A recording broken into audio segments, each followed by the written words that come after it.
ಮೊದ್ಲ ಲೇಟ್ ಆಗೈತಿ. ಅಬ್ಬಾ ಟ್ಯಾಕ್ಸಿ ಇಲ್ಲ ನಿಂತೈತಿ. ಅಣ್ಣಾರ ಅಣ್ಣಾರ ರೀ ಅಣ್ಣಾರ. ಓ ಅಕ್ಕರ ಏನಾತ್ರಿ ಅಷ್ಟೇ ಕಡೆ ಬಿಡಿ ಮಾಡತ್ತೀರಿ? ಅಯ್ಯೋ ಸ್ವಲ್ಪ ಇಲ್ಲಿ ಅರ್ಜೆಂಟ್ ಹೋಗ್ಬೇಕು. ಎಲ್ಲಿ ಹೋಗ್ಬೇಕ್ರಿ? ಬೆಂಗಳೂರು ಮಂಗಳೂರು ಬಿಜಾಪುರ ಎಲ್ಲಿ ಹೋಗ್ಬೇಕ್ರಿ? ಪಟ್ನ ಹೇಳ್ರಿ. ಸ್ವಲ್ಪ ಪಟ್ಟಣ ಗಾಡಿ ತೆಗೀರಿ, ಮುಂದೋದಾಗ ಹೇಳ್ತೇನೆ ಅಂತ. ಈಗ ಸ್ವಲ್ಪ ಜಲ್ದಿ ತೆಗೀರಿ, ಜಲ್ದಿ. ಏ ಅಕ್ಕರ ಅಷ್ಟು ಅರ್ಜೆಂಟ್ ಮಾಡಕ್ಕೆ ಹೋಗ್ಬೇಡ್ರಿ. ಬೆಂಗಳೂರು ಹೋಗ್ಬೇಕು, ಮಂಗಳೂರು ಹೋಗ್ಬೇಕು, ಬಿಜಾಪುರ ಬೇಕು, ದಾವಣಗೆರೆ ಎಲ್ಲಿ ಹೋಗ್ಬೇಕು ಹೇಳ್ರಿ? ಪಟ್ನ 5 ನಿಮಿಷದಾಗ ಬಂದೆ. ಅಯ್ಯಪ್ಪ ಅಷ್ಟು ಹೋಗಿ ನಾ ಏನು ಮಾಡಲಿ? ಸ್ವಲ್ಪ ಇಲ್ಲೇ ಮುಂದೆ ಬಿಡು. ಚಾ ಕುಡಿಯೋದೈತಿ ನಂದು. ತಲೆ ಭಾಳ ನುಯ್ಸಾಕತೈತಿ.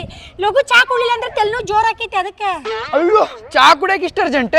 ಪಟ್ನ 5 ರೂಪಾಯಿ ಕೊಡ್ರಿ, ಪಟ್ನ ಬಿಟ್ಬಿಡ್ತೇನೆ. ಅಯ್ಯೋ 50 ರೂಪಾಯಿ ಹೇಳ್ತೀಯಲ್ಲಪ್ಪ. ಚಾ ಅಂಗಡಿ ಇಲ್ಲೇ ಐತಿ. ಈ ಟ್ಯಾಕ್ಸಿಗೆ 50 ರೂಪಾಯಿ ಕೊಟ್ಟು ಹೋಗ್ಬೇಕೇನೆ ನಾ ಚಾ ಕುಡಿಯಕ? ಅದು ನೋಡಿದ್ರೆ 5 ರೂಪಾಯಿ ಚಾ ಬ್ಯಾಡ್ ಬಿಡು. ನಡ್ಕಂತಾನ ಹೋಗ್ತೇನೆ ನಾ. ಮಕ್ಕ ಹೋಗ, ಅಲ್ಲಿ ಮಕ್ಕಂಡಿದ್ದಲ್ಲ, ಹೋಗಿ ನಿದ್ದೆ ಹೊಡಿ, ಹೋಗಿ ಹೋಗ್ರಿ ನೀವು.